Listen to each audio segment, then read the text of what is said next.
Hey everybody, welcome to the 757 Teams High School Football Chat. I'm Jami Frankenberry. And I'm Larry Rubama. The show is presented by our sponsors at Lionsbridge Financial Advisors, investing and planning for clients throughout Hampton Roads. You can see what they're up to at lionsbridgefinancial.com. We are going to talk about all of the screw-ups we had in our preseason predictions, just how bad they were. That's coming after the break. But first we want to talk about last week's region quarterfinals. Larry, we start in Region 6. Oscar Smith against Cox. The Tigers needed overtime, but they survived, 28-21. They did. As Oscar Smith coach Scott Johnson said, hey, all you got to do is win. It doesn't matter if it goes into overtime. It doesn't matter if you win 2-0. As long as you win, you advance. And they advanced. But as I said, barely. I tell you, Cox looked really good. Tavion Robinson, the quarterback from Cox, really had them scrambling.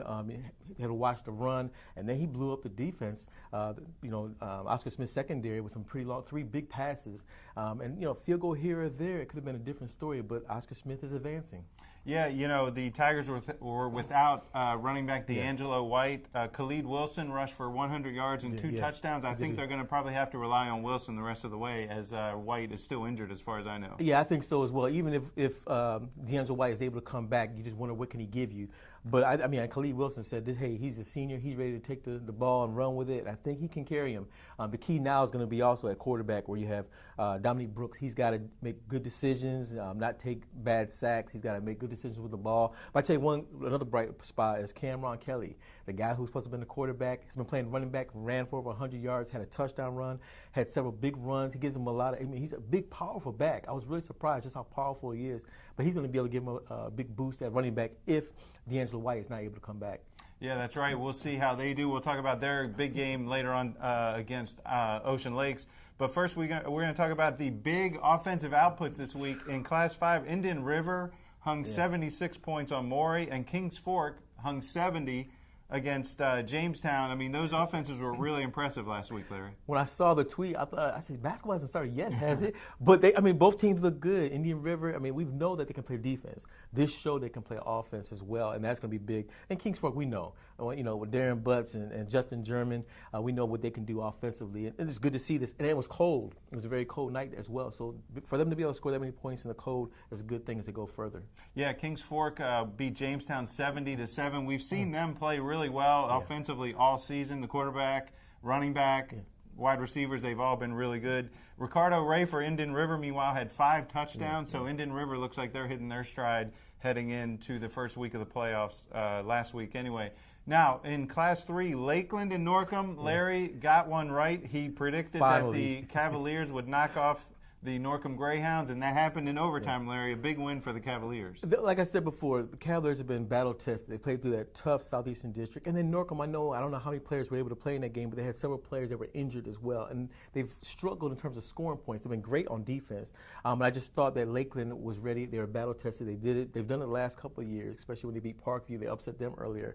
And just playing in that Southeastern district prepares them for the playoffs. Yeah, I think that rugged Southeastern district, when you're looking at Kings Fork, you're looking at Oscar Smith, even Grassfield, Western Deep Branch, Creek, a lot of the Deep Creek had a great season. That's a really tough schedule, so you go into the playoffs, you're definitely battle-tested. And Lakeland blocked 2 field goals in overtime. One of them was blown off because of an inadvertent whistle. They lined up for another field goal. They kicked it, blocked it again, so Lakeland comes out on top. Jared Hyman, shout out to the field goal kicker for Lakeland. He kicked the game-winning 20-yard field goal. Now, down in Florida, meanwhile, IMG Academy, ranked number 2 in the country, really took it to Bishop Sullivan. They beat them 48-0. I don't think we're surprised that IMG, ranked 2nd nationally, beat Bishop Sullivan. But Bishop Sullivan limps back home, and they have one more game to sort of get things right. Right, I know they want to go out with a bang. I know this wasn't the season that they had promised. Beginning of the season, they had some really close games that they lost to some nationally ranked teams. But they want to come back home, finish on a good note. One positive note: Taraji Mitchell received his Under Armour All-American jersey yesterday, but I know he wants to finish out as well. He wants to finish strong. Yeah, Bishop Sullivan's had some injuries, and when you play a rugged schedule, a national-type caliber schedule, you're going to take some lumps, and I think that's what happened this season. Definitely. Last year they had Jake Lowe, but of course they also had a great running back in Kalen LeBourne back there. So when you take those 2 players out of the offense, it puts a lot more pressure on Tyler DeSue, the quarterback. And I just think, again, number 2 ranked team in the country by several different people. We knew IMG was tough, and they showed it. That's right. Now, Bishop Sullivan will host their season finale this week. They're going to play Riverdale Baptist of Maryland. We'll talk about that one later on. But first, we're going to take a break. Don't forget, after the break, we're going to talk about just how badly we screwed up our preseason predictions, and we'll take a look at this week's playoff games. But first, a word from our sponsor.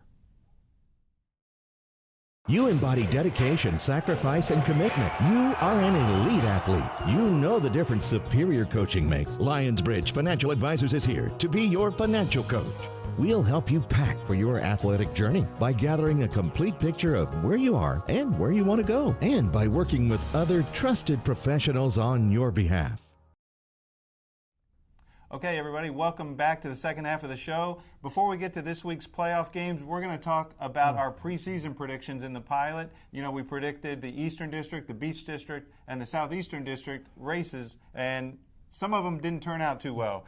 In the Beach District, just really quickly, we had Salem 1, Cox 2, Lansdowne 3, Bayside 4, Ocean Lakes, 5. Now, Ocean Lakes finished 9-1. Lansdowne was 10-0.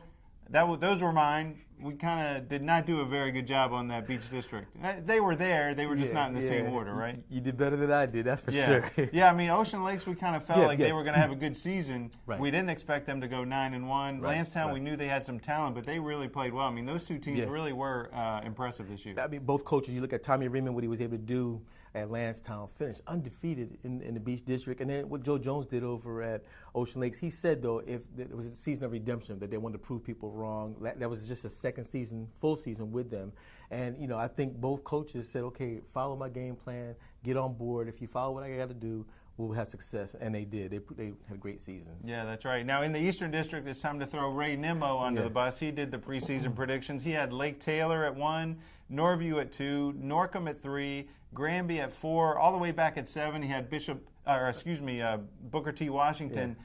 He did not predict the Norcom Greyhounds correctly, Larry. They had a great season, didn't they? Yeah, they did. They had a really great season. I mean, one loss in that district. Had a chance to win it all, but they lost to Lake Taylor. So he got Lake Taylor right, so that's a good thing. And then Norview, we thought they would be good. They've struggled, although they did upset Hampton. That's a very young team, and I think next year you could probably put those two there again. I think it's going to be Lake Taylor and Norview again next year. So we'll see. I think Norview kind of went through some growing pains this year. Jabari Johnson, the quarterback, Dieldon Cotton, the coach, just put him in and said, let's learn and get better. He threw for almost 1,800 yards this season. So, yeah, I agree. I think Norview is going to be a team to watch out for next season. Now, over in the Southeastern District, Larry Rubama predicted Oscar Smith, number 1. That was sort of a gimme. Number 2, Indian River. Number 3, Western Branch. Number 4, Grassfield. We still haven't mentioned Kings Fork, Larry. Or Deep Creek. Had them at 5th. And Deep Creek, they were even farther back. So, Larry, the Southeastern District was kind of turned upside down a little bit besides Oscar Smith. Yeah, can I plead the 5th on this one? Right. No, you know, I look at it, I still would go to Oscar Smith again. Indian River had a good season. Yeah, they didn't finish in the top 3, but they had a very good season. Western Branch was 4-6. I'm really disappointed. I really thought this was going to be a better season for them. They didn't. Grassfield 3-7. I knew that they lost a lot, and I just didn't realize how much they had lost in bad seasons. But Kings Fork, I knew going in, Scotty Littles kept saying, the coach over at Kings Fork kept saying, yeah, I think we're going to be good this year. And then I said, okay, go on the record and say this is going to be the season of winning. He says, no. So I didn't know what he was holding back, but hey, he did an awesome job this year. And then again, what Deep Creek did this year, I mean, I didn't even think I knew they'd be better, but I didn't think they would be that much better. What an incredible season for both those teams. Yeah, I think Deep Creek was probably the biggest surprise of the whole season. No, I don't think anybody predicted it. Maybe they did, maybe inside the program, but Deep Creek Hornets are still playing right now. They're in the playoffs. They had a great season. Who could have predicted it? Not us, right? Definitely not us. Yeah. Definitely not me. Yeah. So let's talk about this week's playoffs now. Class 6 Region A semifinals, some really big games. Oscar Smith and Ocean Lakes are going to hook up at the Virginia Beach Sportsplex. Larry, this is another big game in Class 6, another big game involving Oscar Smith. Yeah, Oscar Smith, I want to see what their defense does this time. I mean, they were able to stop the run pretty good last week when they played against Cox, but now I want to see what their secondary does. The secondary has been beat the last 2 weeks that I've seen them. Played against Kings Fork, the secondary didn't look too good. Again, against Cox, it didn't look too good. So I'm going to see what they can do. I mean, you got Anika Tauti as well as Tyler Browning and Xander Jedlick, the quarterback, Jedlick, to see what they can do. And they try to, do that, try to fool you a lot. So I'm wondering how that defense will respond. I know Oscar Smith, all they want to do is keep advancing each week. So we're going to see what's going to happen in that game. Yeah, that'll be a big game at the Sportsplex. It will be interesting to see how Ocean Lakes defends Oscar Smith against the run, and then it'll be a nice test for that Ocean Lakes offense going against the defense of the Tigers. Also, Woodside at Lansdowne. Larry, Lansdowne's at home. They're undefeated. Do you think they're going to move on? I think so. I mean, I think that they're really motivated. They, that was their first win since 2007, their first playoff win this past week. But as I talked to several of those players, they're not finished yet. They want to keep going. They want to go for a state title. So we'll see what happens. I know right now they're geared up. They're going to be a home game as well. Number 1 seed going in. They're ready.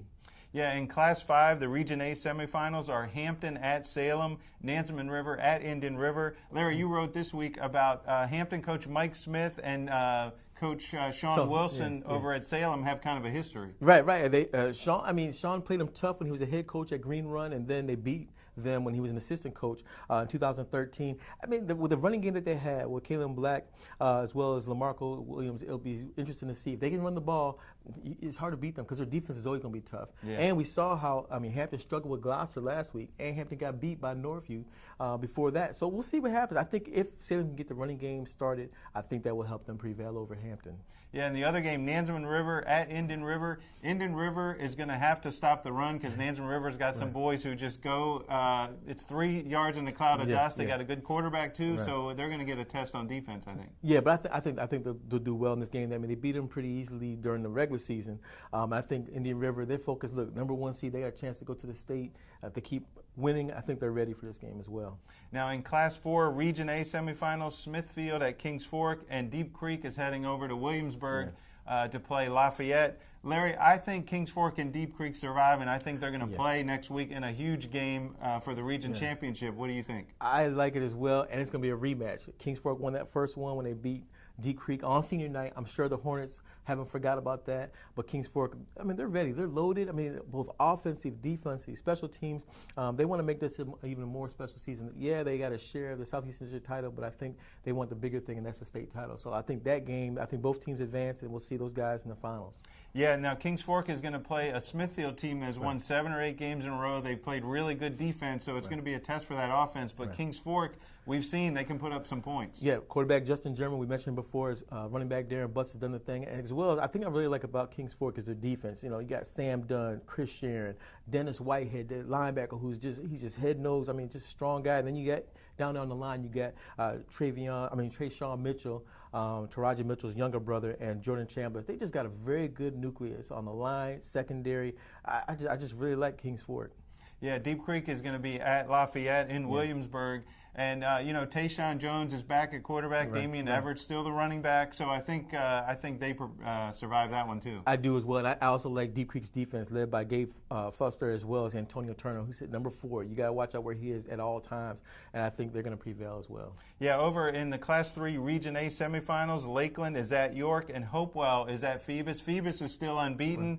Lakeland going on the road again, trying to pull another upset. Larry, do you think the Cavaliers have it in them? I think their luck might be done, but I hope they prove me wrong. Like, again, being battle tested through the Southeast District has helped them. I think it can continue to help them. I mean, when you play Oscar Smith, Deep Creek, Kings Fork, those teams, it gets you ready. So now they're playing teams the same size as them. I think they can do it, but we'll see what happens. Yeah, well, that's it for this week. Don't forget, at 757teams.com, you can see all of our predictions for this week's games. Follow along on Twitter at 757teams on Friday night for all the action. And don't forget to visit our sponsors at lionsbridgefinancial.com. Thanks for joining us.